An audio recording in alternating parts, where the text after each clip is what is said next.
Bonjour et bienvenue sur Allo fait dodo, le podcast SOS des parents, qui vous aide à vous sentir épanoui, reposé et surtout serein dans votre rôle de parent. Parce que nous sommes convaincus que la famille est un tout, où chaque membre a sa place et où le mal-être de l'un impacte le bonheur commun, nous vous proposons ici une approche à 360 degrés de la famille. Nous vous parlons de votre quotidien sous tous ses angles. Vos enfants, vous en tant que parents, mais aussi et surtout la qualité de la relation sont au cœur des sujets de chaque épisode. Toutes les semaines, je reçois des experts, des consultants, des consultantes, des professionnels de la petite enfance qui, à l'image de Caroline Ferriol, fondatrice de l'univers Fait Dodo, ont tous en commun d'être passionnés et profondément bienveillants dans leur approche et leurs conseils. Nous parcourons ensemble les sujets qui vous intéressent, vous intriguent et vous troublent parfois. Car oui, en tant que parent, de nouvelles questions émergent chaque jour et les bonnes réponses font toute la différence. Pour les curieux qui se demanderaient qui est cette voix derrière le micro, eh bien je m'appelle Aurélie Montin, je suis consultante spécialiste du sommeil adulte et auteure du podcast Insomnie hors de mon lit. J'anime Allo fait dodo chaque semaine, avec pour objectif de vous proposer le meilleur de chacune de mes invités, ainsi que les sujets les plus percutants. Il m'arrivera parfois de changer de place derrière le micro pour vous parler sommeil, de votre sommeil à vous, parents, car oui, dormir quand on fonde une famille est aussi un challenge parfois. Très bonne écoute à toutes et à tous.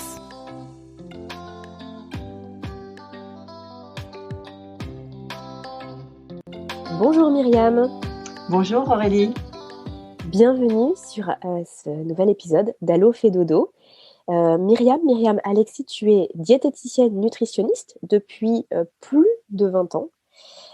Tu as énormément de choses à nous partager sur l'alimentation pédiatrique au sens large et on va avoir plusieurs épisodes toutes les deux où on va pouvoir justement détailler tout ça, répondre à de nombreuses questions que les parents se posent. Ce que je te propose dans ce premier épisode ensemble, c'est que déjà tu nous parles un petit peu de qui tu es, de ton parcours et qu'on puisse s'imprégner en tant qu'auditeur de ton approche, de ta philosophie sur l'alimentation pédiatrique, sur la façon dont toi tu vas accompagner les parents par rapport aux difficultés qu'ils peuvent rencontrer vis-à-vis de l'alimentation de leurs enfants. Et puis ensuite, on aura le plaisir au fil de plusieurs autres épisodes, d'aborder des thématiques vraiment très précises, de répondre à des questions très spécifiques. Ah oui, ça me réjouit de partager ce moment avec vous. Effectivement, je suis diététicienne nutritionniste depuis même plus de 25 ans. Ah là là, ça ne rajeunit pas du tout cette affaire-là.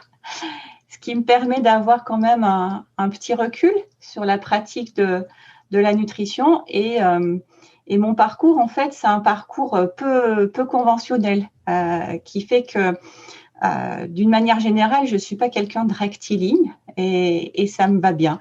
Donc, j'ai commencé par des choses bien différentes puisque je me destinais en fait à travailler dans le sport, qui est quelque chose qui me tient beaucoup à cœur et encore aujourd'hui. Et puis, finalement, ça ne s'est pas trouvé, comme on dit.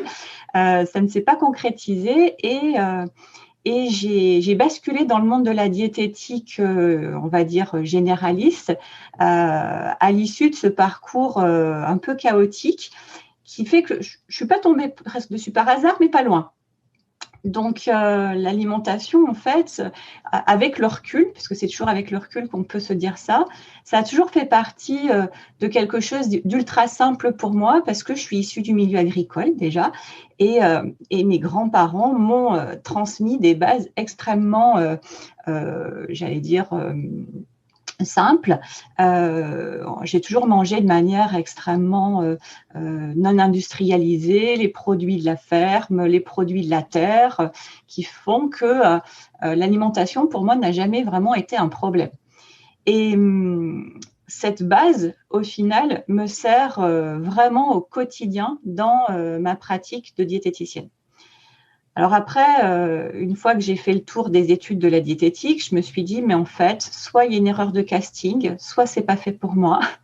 J'ai trouvé cette profession trop rigide, en fait, dans les conseils, dans la façon de voir les choses, et ça ne me correspondait pas nécessairement. puisque moi, parler des protéines, des lipides et des glucides, j'ai vite fait le tour. Et je me suis dit, mais en fait, il y a une évidence, c'est s'intéresser à la tête du mangeur. Parce que c'est bien beau de donner des conseils, mais si on ne s'intéresse pas un minimum à comment le mangeur réfléchit, comment il organise son assiette, comment il approche justement son alimentation, on a beau donner plein de conseils, c'est pas pour autant que l'on fait les choses. Donc, Myriam, oui. là, au début, tu étais orientée directement vers les enfants ou c'était au niveau des adultes que cette réflexion, tu te l'es faite finalement? Alors en fait, au départ, c'était par rapport aux adultes. Oui.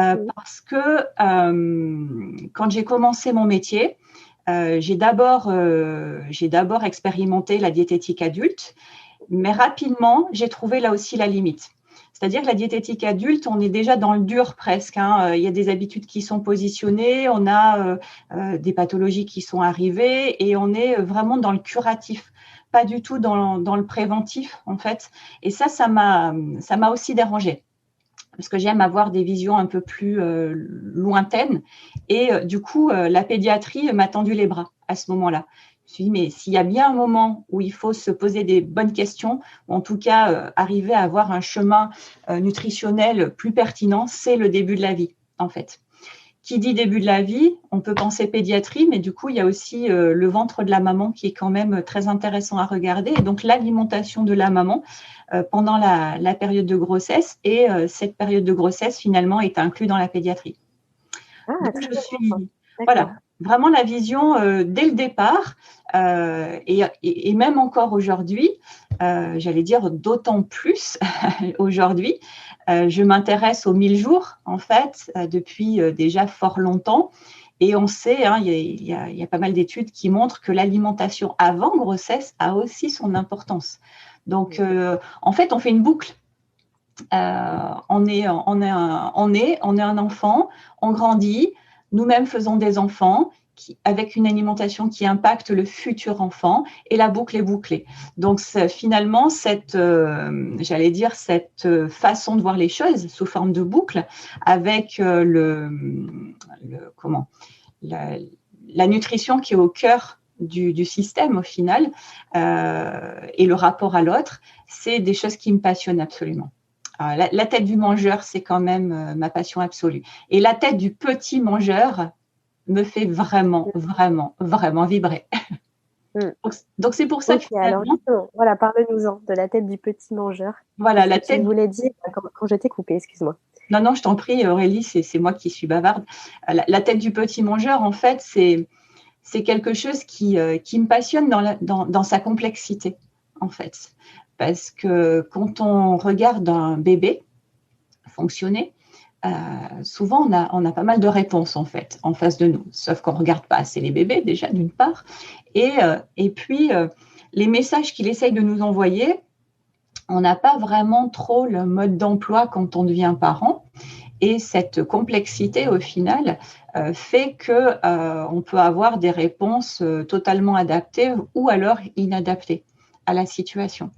Et d'autant plus que pourquoi j'ai choisi la pédiatrie, c'est que quand on accompagne des parents, l'idée n'étant pas de leur dire voilà comment il faut faire, mais peut-être de donner des pistes de pratique, des pistes de réflexion aussi, qui pourraient nous permettre d'améliorer ce chemin qui, malgré tout, reste un peu chaotique.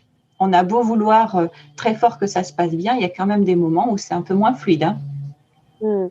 Donc, si je comprends bien, toi, tu ne donnes pas juste des conseils en disant il faut faire ci, il faut faire ça. En gros, tu expliques voilà comment fonctionne votre enfant et voilà ce dont sa physiologie a besoin aussi selon son âge, etc. Et maintenant, qu'est-ce qu'on fait et comment on l'accompagne dans tout ça? J'ai l'impression que c'est plus oui. Ta façon de fonctionner. Oui, c'est totalement ma façon de fonctionner parce que, alors peut-être que je transpose pas mal de choses de moi-même, hein, c'est même certain, mais typiquement, j'ai horreur de faire un truc sans comprendre le pourquoi, du comment. Appliquer des conseils, je pense que si on n'a pas de la pédagogie pour expliquer pourquoi on le fait, peut-être que la personne va le faire parce qu'elle a confiance en le professionnel qui l'accompagne, mais au final, le but, c'est quand même l'autonomie de la famille. Moi, je ne serai jamais vraiment tout le temps là pour eux et il faut justement, ma pratique m'engage à les rendre le plus autonomes par rapport à tous les conseils que je peux donner. Donc, la pédagogie, pour moi, elle est juste essentielle dans la mesure où comprendre les choses, ça permet aussi de pouvoir les faire correctement. Mmh. C'est très clair et ça me parle beaucoup aussi par rapport à moi, ma pratique du quotidien. Je suis complètement alignée avec ce que tu dis et je trouve que c'est la meilleure façon de pouvoir accompagner les gens qui veulent justement se prendre en main aussi et vraiment aller de l'avant et pas simplement appliquer quelque chose sur 3 jours parce qu'on leur a dit, mais vraiment que ça puisse durer sur le long terme aussi parce que la compréhension permet l'autonomie et c'est vrai pour les parents et pour les parents vis-à-vis de leur enfant aussi, bien sûr. Et c'est, j'allais dire, toute la problématique de notre environnement actuel. C'est que ce que moi, je peux lire un peu à droite, à gauche, les réseaux sociaux, etc., on se rend compte que on a beaucoup de vendeurs de rêves aussi qui donnent des méthodes toutes faites, mais on voit rapidement la limite en fait de ces méthodes toutes faites qui font que au final, la personne arrête assez rapidement parce que ça ne correspond pas à sa personne à elle. C'est quelque chose de généraliste qu'on ne peut pas, par définition, adapter à une personne. Et la recherche de méthodes toutes faites, elle peut être compréhensible parce que c'est plus peut-être direct. Sauf que comprendre les mécanismes de croissance, comprendre pourquoi on peut prendre tel ou tel traitement, comprendre comment l'enfant grandit et s'épanouit dans son alimentation, par exemple, parce que si on reste sur cette thématique-là, c'est vraiment pouvoir comprendre son propre enfant et j'allais dire au-delà de ça, c'est pouvoir comprendre son propre comportement vis-à-vis de l'alimentation. Parce que pour accompagner un enfant, c'est les adultes qui accompagnent les enfants. Encore si eux se débrouillaient tout seuls, j'allais dire, bon, moi, je m'adapterai et je donnerai des conseils aux enfants directement, ce qui serait des fois plus simple. Sauf qu'on a la constellation d'adultes autour de cet enfant qui rend la situation beaucoup moins fluide au final, puisque chacun a son avis aussi sur la question, ce qui peut être des fois légitime, sauf que trop d'avis tue la vie. Et j'allais dire, on se noie au milieu de plein d'informations. Je pense qu'on là, les parents qui nous écoutent sont sans doute dans cette situation. Le bébé arrive, ou alors il est même pas encore arrivé, qu'ils ont déjà des conseils.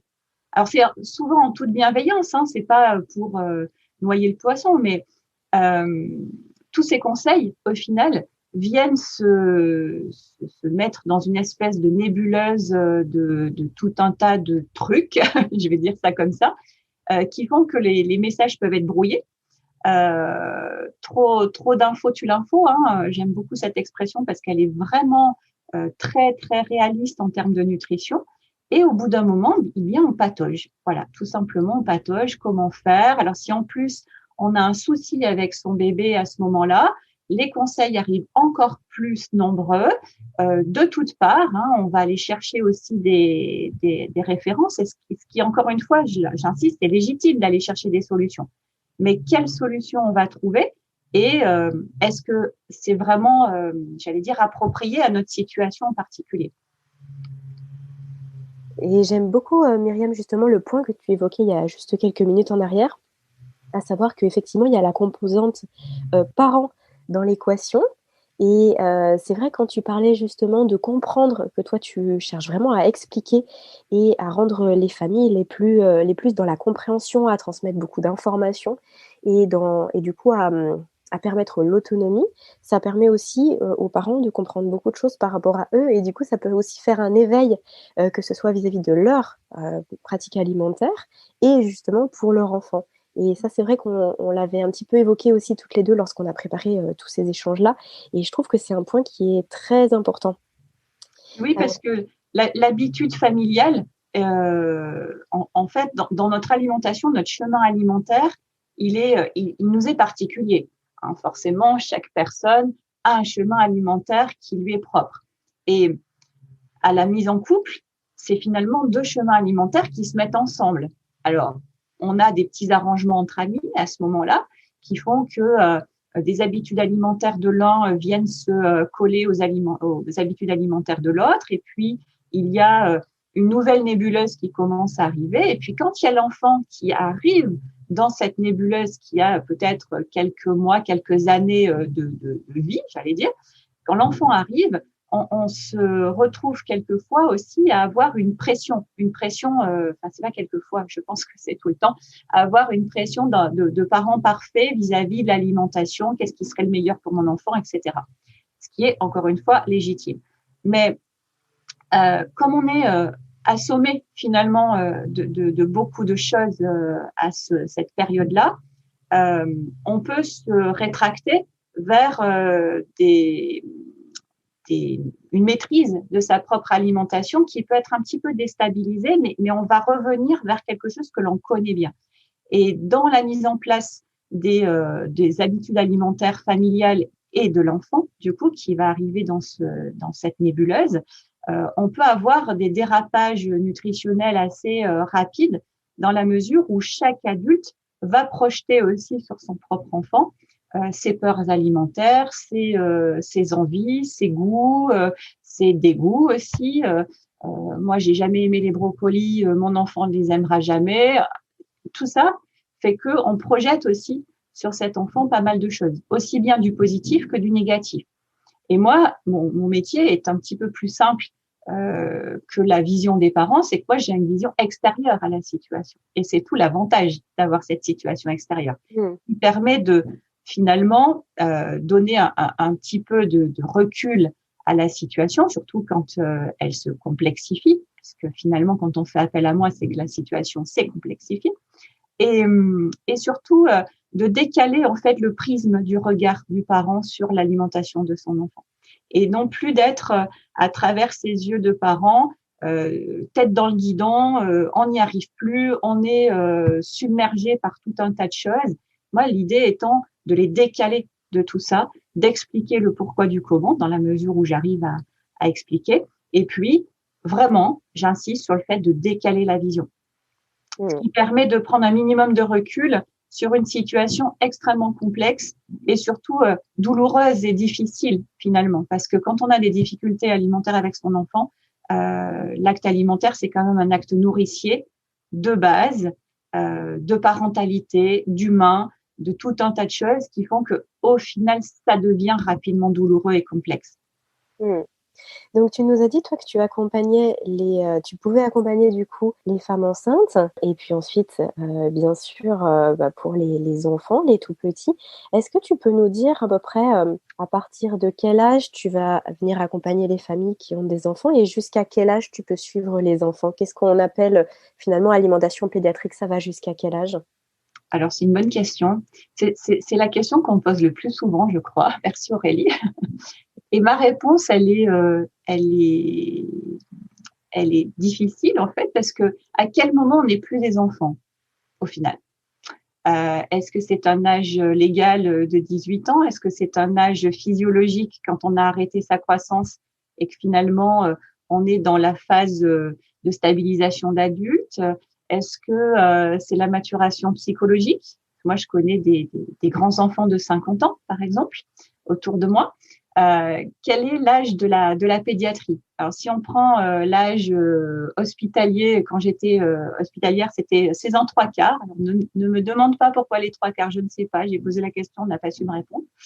Mais l'âge de la pédiatrie, moi, elle a tendance un petit peu à j'allais dire, s'étaler bien plus loin que ce qu'on pourrait penser, puisque quand on devient adulte, on bascule au final ado, jeune adulte. Là, moi qui suis aussi comportementaliste, j'ai des troubles de l'alimentation qui vont être dans la continuité de l'adolescence. Je pense notamment aux troubles alimentaires liés à l'anorexie mentale, par exemple, ou l'orthorexie, ou un rapport à l'alimentation qui peut être compliqué et qui peut être long au final en prise en charge. Donc, je peux être amenée à suivre aussi des jeunes adultes dans la mesure où on a commencé un travail dans l'âge de la pédiatrie, mais compte tenu de leur passif, de leur façon de voir les choses, et de la maladie aussi, puisque ça, quand on parle d'anorexie, on est dans de la pathologie, va déborder finalement sur l'âge adulte. Et puis, au final, la pédiatrie, c'est aussi une prise en charge d'adultes, malgré tout. Puisque moi, j'ai les parents. Donc, les parents, c'est des adultes, donc je fais de la prise en charge d'adultes. J'ai une dame, la dernière fois, qui me dit, mais en fait, vous faites de l'adulterie, vous ne faites pas de la pédiatrie, vous faites de l'adulterie. J'ai trouvé ça intéressant, ce mot d'adulterie, parce que l'accompagnement parental, c'est de l'accompagnement pédiatrique au niveau du parent. Donc finalement, j'allais dire, est-ce que la pédiatrie s'arrête un jour? Je ne sais pas. C'est sûr que quand on regarde le chemin particulier des bébés sur les besoins nutritionnels du 0-3 ans qui sont extrêmement particuliers, et puis ensuite à partir de l'anophobie alimentaire autour de l'âge de 2-3 ans, et puis ensuite le rythme un peu de croisière que l'on va avoir sur les 4-10 ans.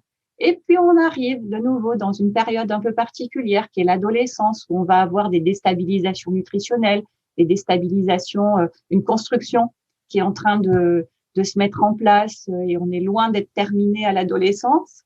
Eh bien, cette continuité, elle est très, très... Enfin, moi, ça me fait vibrer parce que justement, c'est du long terme. Quand je dis pas que je vais suivre un bébé de 0 à 18 ans, hein, parce que là, pour le coup, non. Mais chaque phase, en fait, de la phase de pédiatrie peut être source de soucis, comme de joie d'ailleurs, mais de problématiques autour de l'alimentation, mais qui vont être bien différentes, en fait, en fonction de la construction psychiatrique de l'enfant à ce moment-là, et puis de l'accompagnement que l'on va avoir au niveau parental, au niveau... Enfin, quand je dis parental, pour moi, j'englobe tous les adultes qui tournent autour de l'enfant. Hein, le restaurant scolaire, la crèche, les grands-parents, voilà. Chaque fois que l'enfant va rencontrer un autre adulte, on va pouvoir avoir quelques soucis au niveau de l'alimentation qui peuvent être de l'ordre du souci extrêmement, pour moi, mineur, en fait, des difficultés alimentaires tout à fait légitimes et normales, jusqu'à une complexification du problème qui va basculer dans le trouble alimentaire. Donc, je peux pas répondre à cette question à quand s'arrête la pédiatrie parce qu'en fait, je n'en sais rien. C'est très clair. Ok. Myriam, on va se repencher là sur plutôt du coup le début de la pédiatrie. Alors, quand on a échangé les premières fois sur ces épisodes de podcast, je t'ai dit, Myriam, est-ce que tu peux me donner quelques thématiques pour qu'on puisse travailler ça ensemble? Et je m'attendais à par exemple, est-ce que la DME, c'est plus facile, c'est plus dur, c'est mieux, etc. Je m'attendais, donc la diversification menée par l'enfant, je m'attendais à ce que tu me parles de quelle quantité un enfant doit manger, etc. Enfin, des choses assez pratico-pratiques. Et quand j'ai vu tes thématiques, que tu me parlais de l'alimentation d'un chemin sensoriel, qui n'est pas si évident, quand tu me parlais des textures, l'évolution des textures chez l'enfant, je me suis dit, tiens, ça m'a vraiment surprise en fait au niveau de l'approche. Je me suis dit, tu veux parler de ça en premier? Ça veut dire forcément qu'il y a une importance d'évoquer ça en premier. Et du coup, j'ai envie de te poser la question, avec quoi tu commences avec les parents? Est-ce que tu commences avec ça? Comment ça se passe? En général, effectivement, on s'attend à ce qu'une diététicienne parle protéines, lipides, glucides. Hein, c'est ça, Aurélie? Arrangement diététique. Oui, alors c'est souvent, j'allais dire, l'image qu'on peut avoir de la diététicienne. En tout cas, c'est pas la mienne, dans la mesure où la nutrition, pour moi, à part une demande particulière qui va être, ça va arriver forcément dans la prise en charge, mais cassure de poids, on doit vérifier tout ce qui se passe au niveau nutritionnel. Ça, on est sur quelque chose de tout à fait classique. Mais il y a toujours un mais avec moi, c'est que la nutrition, au final, ce n'est pas la priorité. En fait, quand on s'intéresse à l'alimentation des enfants, on a des besoins nutritionnels pour lesquels, indéniablement, la nutrition, il faut vraiment faire un point là-dessus. Mais avant de mettre dans sa bouche, il faut pouvoir arriver à mettre dans sa bouche, justement. Pour pouvoir répondre à des besoins nutritionnels, il faut d'abord pouvoir regarder son alimentation il faut pouvoir la toucher, il faut pouvoir la manipuler. Et ça, c'est pas forcément ultra facile quand on est un bébé et quand on est un enfant. Et souvent, l'adulte qui a passé tout un tas d'étapes de construction de chemin alimentaire ne se rend plus compte combien, ne serait-ce que toucher son alimentation, c'est juste essentiel. Et pourquoi je parle de sensorialité en permanence? C'est que quand je m'occupe, par exemple, de bébés qui ont des difficultés alimentaires, dans mon questionnement auprès des parents, je vais balayer tout ce qui va être autour de la sensorialité. Et pas que la bouche. C'est-à-dire, est-ce que l'enfant touche son alimentation? Est-ce qu'il est amené à expérimenter des jeux pour lesquels on va s'en mettre un petit peu plein les doigts ou au milieu des doigts ou sous les ongles, etc. Est-ce que, par exemple, quand je pose l'assiette devant lui, il tolère l'assiette devant lui? Donc, on n'est pas dans de la nutrition là. On est bien dans une construction du rapport à son alimentation et puis surtout, j'allais dire, le rapport à l'autre, puisque c'est finalement l'autre qui me nourrit pendant la phase de pédiatrie. Je suis pas à même de faire ma propre cuisine ou mes propres courses et du coup, j'ai une alimentation totalement dépendante en fait. Donc, des fois, l'adulte, il a beau vouloir énormément que l'enfant mange ce qu'on lui a proposé, en tout cas ce qu'on a fait en termes de cuisine. On a peut-être passé 1 heure en cuisine à fabriquer le plat presque parfait pour son enfant. Et puis, au moment où on pose l'assiette, hop, elle est balancée d'un revers de main et j'en veux pas et c'est fini. Et là, pour le coup, on n'est pas sur de la nutrition. Donc, c'est pour ça que pour moi, la sensorialité, la texture, l'approche tactile et visuelle et sensorielle, elle est prioritaire en fait sur la nutrition. C'est vraiment intéressant, Myriam, qu'on puisse évoquer ça et que tu nous précises ce point-là. C'est aussi pour ça que je te faisais ce clin d'œil parce que oui, c'est peut-être ce qu'on peut attendre d'une diététicienne nutritionniste dans un premier temps. En tout cas, c'est l'image qu'on peut en avoir justement de parler de la nutrition pure. Et c'est aussi parce que, en tant que maman, en plus, moi, je me suis aussi beaucoup renseignée forcément quand mon enfant était tout petit. Et c'est ce qu'on voit le plus sur les réseaux, hein. Tu disais, il y a énormément d'informations, il y a les sites, il y a les réseaux sociaux, etc., les blogs, et c'est ce qu'on voit le plus. Et du coup, c'est vrai que, par exemple, une maman qui voit son enfant repousser son assiette, elle va, dans un premier temps, en tout cas, c'est ce qu'on voit de façon la plus générale, elle va se dire: «Mince, mais il n'a pas mangé assez de protéines sur la journée parce qu'il y avait le bout de poulet dans cette purée-là et puis il en aura plus après et mince, du coup, il n'a pas mangé son légume» et en fait, la question, elle se pose pas dans un premier temps sur: «Mais il a repoussé l'assiette». Elle va vraiment se poser sur: «Mince, il y avait ça dans l'assiette et il l'a pas mangé» et du coup, je trouve ça très intéressant de rebasculer un petit peu le prisme par lequel on regarde tout ça et de se dire: «Alors attends, avant toute chose, il a repoussé l'assiette» et ça, c'est déjà un premier point et c'est peut-être là où il y a le petit nœud finalement qu'il va falloir débloquer. Mais j'allais dire, un petit nœud qui peut rapidement virer au gros nœud, hein, parce que si on prend ce cas de refus d'assiette, qu'est-ce qu'on peut, enfin, en tout cas, qu'est-ce que moi je vois dans la parentalité, c'est que le parent se sent atteint dans son rôle parental de nourricier. Déjà, premier point, un parent, c'est censé, entre guillemets, pouvoir alimenter son enfant. Premier rôle. En plus, loin de moi l'idée d'exclure les papas, mais les mamans ont le rôle nourricier depuis la caverne. Donc, si en plus c'est la maman qui propose l'assiette et que l'assiette est balancée comme ça, sans même vouloir y toucher, on atteint le rôle de maternité au final. Donc, il y a tout un tas d'enjeux qui sont mis dans cette assiette, au-delà de la nutrition, mais c'est vrai que la quantité consommée, c'est souvent ce que l'on me décrit en premier. Il mange que la moitié de son assiette, ou il mange 3/4 de son assiette. Voilà. Et on me parle de quantité. On me parle, par exemple, de millilitrage dans les biberons. On me parle de volume. Mais au final, un bébé qui refuse un biberon, un bébé qui refuse une assiette, il refuse pas du volume, il refuse pas de la protéine, il refuse pas du glucide, il refuse pas la nutrition, il refuse autre chose. Pour tout un tas de raisons. Ça peut être mécanique avec des freins de langue qui sont trop courts et il n'arrive pas à manger. Ça peut être c'est pas le bon moment, c'est pas la bonne météo, c'est pas je suis mal installée sur ma chaise par exemple. On pourrait faire même un épisode spécial sur l'ergonomie à table pour pouvoir favoriser le repas de manière plus intéressante. Enfin, il y a tellement de possibilités. Et j'allais dire, comme j'expliquais à une maman la semaine dernière, il y a plus de raisons de ne pas manger que de manger, en fait. J'aime beaucoup, c'est très parlant. Et ça, c'est quand même incroyable quand on se dit ça, parce qu'on dit, mais quand même, un bébé ou un enfant, manger, c'est chouette, manger, c'est source de plaisir, manger, c'est quand même un instant convivial, tout ça.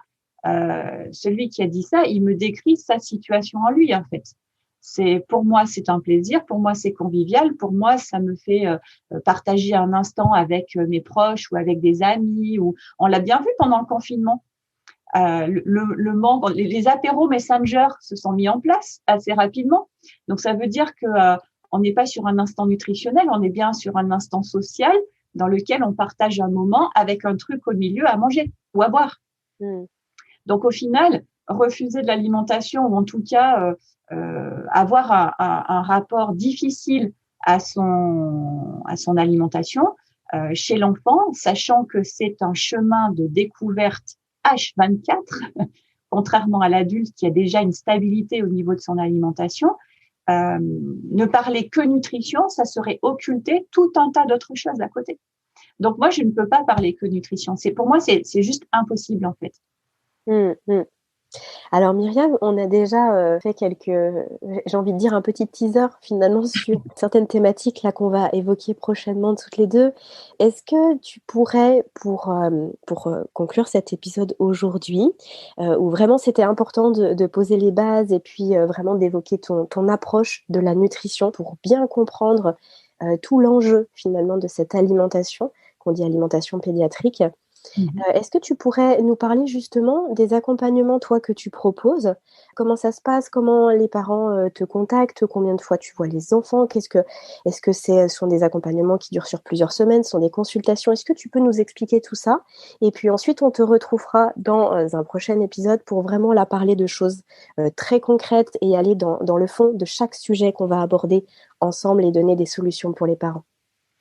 Alors, comment me trouver sur le site de Madame Yam, qui sera bientôt en ligne, puisqu'on est en train de construire tout un tas de prises en charge. Pour l'instant, j'ai des consultations ponctuelles et des mini-suivis pour des familles qui ont des difficultés alimentaires avec leurs bébés et leurs enfants. Donc là, on se voit une première fois pour faire un bilan, donc qui comprend d'ailleurs un bilan nutritionnel, parce que quand on me sollicite en général, c'est qu'il y a un souci. Donc on regarde quand même si je viens de dire que c'est secondaire, on a quand même l'aspect nutritionnel qui arrive, puisque l'évaluation nutritionnelle permet aussi de comprendre des cassures de poids, par exemple, au niveau des courbes de poids et de taille. Donc là, l'évaluation nutritionnelle, forcément, elle est là. On discute des difficultés que présente la famille et ça peut être un one-shot. Et là, j'allais dire, c'est assez simple comme situation. On n'a pas, on fait le point sur ça peut être une diversification alimentaire, par exemple, une famille qui se pose des questions. Voilà, le bébé a 4 mois, on commence à envisager de diversifier son bébé et on voit tellement de choses que on a envie de me solliciter pour avoir des explications sur le pourquoi du comment. Donc là, on discute des modalités de diversification dans les recommandations et puis celles qui existent, notamment, tu parlais tout à l'heure de la DME. Donc, sachant que ce ne sont pas les mêmes âges, qu'on va avoir des impératifs un peu différents. Donc, l'idée étant, non pas moi de choisir à la place des parents, mais bien de donner les informations pour que leur choix soit plus éclairé que d'avoir consulté une page Facebook ou un Instagram de quelqu'un qui va dire que la DME, c'est génial. Si je prends cet exemple-là, la DME, c'est pas pour tous les bébés, c'est pas pour toutes les familles non plus. Donc, on discute de cette décision-là, sachant que là, par exemple, le bébé n'a pas de souci particulier. Mais ça peut être des cassures de poids et de taille, du reflux gastro-œsophagien qui impacte lourdement l'alimentation, déjà des troubles de l'alimentation chez le tout petit. Et on commence un chemin qui est déjà très chaotique à ce moment-là. Ça peut être des refus de biberon chez le tout petit, c'est-à-dire le moins de 6 mois. Donc, j'ai pas d'âge, j'allais dire, de commencement de prise en charge parce que je peux avoir des bébés post-maternité, par exemple, où on va déjà avoir des soucis d'allaitement ou d'alimentation liquide. Et puis, du coup, ça, c'est le système de consultation. OK. Et puis, je propose aussi des suivis avec des thématiques bien différentes. Donc, suivi de diversification. On met en place sur plusieurs semaines un plan de diversification. On va avoir un plan aussi par rapport à la DME, dans la progression de proposition des différentes textures, justement, parce qu'il y a quand même un peu des impératifs à respecter. Proposition aussi de forfait sur des troubles de l'alimentation, puisque là, on rentre dans quelque chose de quand même bien plus conséquent en termes de prise en charge, puisqu'un trouble alimentaire, je ne suis pas la fée Clochette, même si j'aimerais beaucoup des fois, et ça se prend en charge sur de nombreuses semaines. En tout cas, on essaye de cadrer au maximum les choses pour que justement, ce que je disais au début, la famille arrive à évoluer au fur et à mesure en beaucoup plus d'autonomie vis-à-vis de tout ce qu'on aura mis en place. Donc, est-ce que tu peux me donner un exemple de trouble alimentaire? Qu'est-ce qu'on met derrière trouble alimentaire? Je sais que la question est vaste, mais si en quelques mots, tu peux déjà nous éclairer dans le sens où on peut y mettre énormément de choses. Enfin, moi, ça me paraît très, très complexe. Finalement, un trouble alimentaire, c'est quoi? Alors, un trouble alimentaire, pour faire simple, c'est quand on voit que l'alimentation n'est pas fluide, au sens, non pas de texture là pour le coup, mais que les repas commencent à être trop longs, trop compliqués, trop conflictuels, que l'on on a alors trouble de l'alimentation en fait, plus que trouble alimentaire, puisque trouble alimentaire, on est déjà dans quelque chose de pathologique, alors que trouble de l'alimentation, difficulté alimentaire, on n'est pas forcément dans quelque chose d'ultra patho. Donc, quand on voit déjà qu'il y a on parlait de nœuds tout à l'heure, des points de friction avec l'enfant qui commencent à se mettre en place. Alors, ça pourrait être extrêmement transitoire. Le problème, c'est que souvent, ça cristallise les comportements de chacun. Ça cristallise le comportement de l'enfant, ça cristallise le comportement du parent accompagnant. Et tout ça a un effet quand même boule de neige assez rapidement. Et le rapport conflictuel à l'alimentation, vraiment, c'est une planche savonnée plus. Donc, voilà, trouble de l'alimentation, eh bien, c'est quand ça commence à se complexifier que, voilà, je suis un parent et j'angoisse au prochain repas, en tout cas à l'idée du prochain repas, parce que je suis dans le perpétuel, j'allais dire, la perpétuelle anxiété que ça ne se passe pas très bien avec mon enfant au moment où il va falloir l'alimenter. Donc déjà, là, on est dans des difficultés. Ok, donc ça peut être, comme tu disais, le temps du repas, ça peut être mon enfant ne veut manger absolument que des compotes, ne veut manger que ce qui est blanc, ne veut manger que ce qui est rouge, vert, ou alors il refuse de manger, si par exemple il refuse de manger à table, ou il refuse de manger avec ses parents, enfin voilà, vraiment des choses, ça peut être divers et varié si je comprends bien, mais c'est tout ce qui va toucher au moment du repas, autant qu'au contenu du repas finalement. Exactement. En fait, tout ce qui va être environnemental au niveau du repas a une extrême importance dans l'alimentation de l'enfant, et on va explorer justement tout ce qui se passe autour du repas. Pas que dans l'assiette, parce qu'au final, l'assiette, c'est au moment où on y est. Mais venir à table, s'installer, manger avec les autres, manger tout seul, manger devant la télé, avoir, j'allais dire, ne manger qu'avec un distracteur, par exemple, hein, une tablette, un téléphone, une télé, parce que si je ne l'ai pas, je ne peux pas manger, en fait. Ou en tout cas, ça devient compliqué. Alors que si je suis distrait, on arrive à m'alimenter sans problème. Donc tout ça, on est bien sur de l'environnement de prise alimentaire. On n'est pas sur j'ai des haricots verts dans mon assiette et c'est ça qui bloque. on a vraiment autre chose à explorer au niveau du temps du repas. Oui, ça c'est sûr. C'est très clair, Myriam. Je reviens sur quelque chose que tu nous as dit juste avant. Donc, on va te trouver sur le site de Madame Miam, Oui, qui est là au moment où on enregistre cet épisode, qui est en construction, oui. que tu es en train de finaliser avec l'ensemble des services que tu vas proposer aussi. Mais du coup, en attendant, tu disais que tu proposais même là, d'ores et déjà, hein, des consultations et des petits suivis. Comment on prend contact avec toi, du coup? Plutôt par mail, D'accord. myriam@madamiam.fr. Ça, c'est ma boîte mail sur lesquelles on peut me contacter sans problème pour des prises de rendez-vous, pour déjà exposer une situation et voir comment on peut en discuter dès à présent. Ok. Donc là, Madame Miam, c'est une marque que tu développes au sein de l'univers Fedodo. Est-ce que tu veux nous parler en quelques mots de ta rencontre avec Caroline et de pourquoi aujourd'hui tu travailles dans l'univers Fedodo? Ma rencontre avec Caroline s'est faite sur le constat que dans sa partie sommeil de l'enfant, on a des impacts alimentaires et l'alimentation impacte aussi sur le sommeil. Et notre rencontre s'est faite de manière assez naturelle, en fait. On a tout de suite eu des gros points d'affinité et une vision j'allais dire, identique finalement en termes de philosophie sur l'accompagnement parental qu'on pouvait proposer. Et moi, dans le cadre de l'accompagnement de ces familles, certes, le sommeil impactant sur l'alimentation, on s'est dit, mais effectivement, ils trouvent très, très peu d'informations ou trop d'informations disparates sur l'alimentation des enfants, sur j'ai des difficultés alimentaires avec mon enfant, qu'est-ce que je fais, quel professionnel contacter, comment s'en sortir tout simplement. Et on a commencé à discuter ensemble. On s'est dit que ça serait super de pouvoir mettre nos compétences en commun. Et c'est comme ça qu'est née Madame Miam, branche de Fedodo, avec Caroline dans le. On s'est fait un petit meeting en se disant ouais, ça peut être super de travailler ensemble. Donc ça, voilà, de manière extrêmement naturelle en fait. C'est Caroline qui m'a trouvée.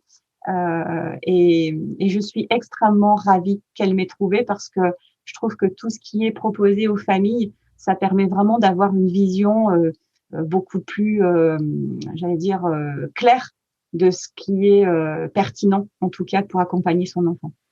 Mm. Mais justement, ça me permet de faire le pont avec ma dernière question. Myriam, avec quels autres professionnels, toi, tu es amenée à travailler? Y a qui finalement dans ton carnet d'adresses? Parce que comme tu le disais, lorsqu'il s'agit d'un enfant, donc si on regarde la petite tête du mangeur, il y a effectivement l'alimentation. Alors là, tu évoquais le sommeil aussi, et d'ailleurs, on se fera un épisode sur le lien entre alimentation et sommeil pour les tout petits. Mais j'imagine que tu es aussi amenée à renvoyer peut-être les parents en parallèle, peut-être faire d'autres démarches ou alors ouvrir sur d'autres professionnels. D'ailleurs, je crois que tout à l'heure, tu as cité les freins de langue. Oui. Et ça, voilà, on a aussi un épisode là qui va arriver prochainement avec une chiropracteur pour parler justement de ces freins de langue. Et tout ça, c'est comme un écosystème. Tu nous en dis un petit peu plus là-dessus pour conclure? Oui, bien sûr, parce que pour moi, c'est fondamental d'avoir justement cette constellation de pros qui peuvent accompagner les familles. Alors là où les professionnels que j'ai le plus autour de moi, déjà les conseillères en lactation, pour avoir une évaluation, j'allais dire physique en fait de la lactation et de la façon de la prise au sein, même si on peut le faire à travers une webcam, c'est quand même super d'avoir quelqu'un visuellement auprès de la maman qui permet d'avoir une évaluation plus juste. Donc conseillère en lactation. Ensuite, moi, tout ce qui va se rapprocher des troubles de l'oralité, troubles de l'hypersensorialité, je renvoie aussi vers des orthophonistes formés aux troubles de l'oralité, ce qui n'est pas simple à trouver, mais il y en a. Donc là, carnet d'adresses également, puisque pour pouvoir travailler d'un point de vue alimentation, j'ai souvent besoin d'avoir un bilan d'oralité qui est fait par un professionnel, type orthophoniste ou une ergothérapeute. Ça peut être psychomotricien aussi. J'en ai pas des masses dans mon carnet d'adresses, mais j'aimerais beaucoup en avoir plus. Donc ergo, ortho, psychomote. Ensuite, on peut avoir besoin d'aide par rapport à un psychologue familial aussi. Et puis, je dois en oublier aussi. Après, j'aimerais m'appuyer un peu plus sur des pédiatres qui seraient un peu plus formés en nutrition, mais là, pour le coup, c'est un peu moins le cas. Donc, toutes ces évaluations de la succion chez le bébé, même si je suis extrêmement formée sur le sujet, notamment sur les freins, sur l'évaluation d'oralité, c'est essentiel que les parents puissent rencontrer un professionnel j'allais dire en vrai, dans ces temps de visioconférence, en vrai pour avoir une évaluation et un bilan. Donc, j'allais dire que c'est les professionnels que je vois le plus et vers lesquels je renvoie le plus parce que ça touche ensuite à la bouche, à la main, à l'œil, à l'oreille et au nez des bébés et des enfants. Et justement, œil, oreille, main, c'est tout ce dont on va parler dans un futur épisode ensemble. Merci beaucoup Myriam pour cet échange profondément riche et très très instructif. Ça répond à plein de questions finalement qu'on peut se poser. Du coup, je mettrai l'adresse mail à laquelle on peut te contacter dans la description de ce podcast. Je précise qu'il n'y a pas forcément nécessité de te voir en cabinet, dans le sens où tu proposes des visioconférences. Tu en parlais d'ailleurs depuis 1 an et demi. Je crois que toutes les professions ont dû évoluer vers cette pratique-là. Finalement, c'est pas plus mal. Ça veut dire que même au-delà de la France, on peut venir te solliciter, ou en tout cas partout en France. Et puis, juste pour préciser, tu fais une première petite visio pour poser les choses. Tu fais tout de suite une grande visio. Ça dure à peu près combien de temps une visio avec toi? Au moins 1 heure. Au moins 1 heure, ok. 3/4 d'heure, 1 heure, mais c'est plus 1 heure, dans la mesure où comprendre le fonctionnement de la famille au moment où on me sollicite, on ne peut pas le faire en une demi-heure. Donc, il faut compter au moins 1 heure, ça c'est clair. Et effectivement, ça n'est que de la consultation distancielle. Donc, c'est aussi consultation téléphonique. On n'a pas forcément besoin de se voir non plus. Ça marche très, très bien via le téléphone. Et ça peut être aussi par visio, pas de souci. Ok, super. Je te remercie. Myriam, on se retrouve dans un prochain épisode toutes les deux où on va parler de l'évolution des textures dans l'alimentation du tout petit. Et c'est encore tout un programme. Merci Aurélie. À très bientôt. À très bientôt. Cet épisode touche à sa fin. Il est l'heure de se quitter, mais pas pour très longtemps, puisqu'on se donne rendez-vous la semaine prochaine avec une nouvelle invitée.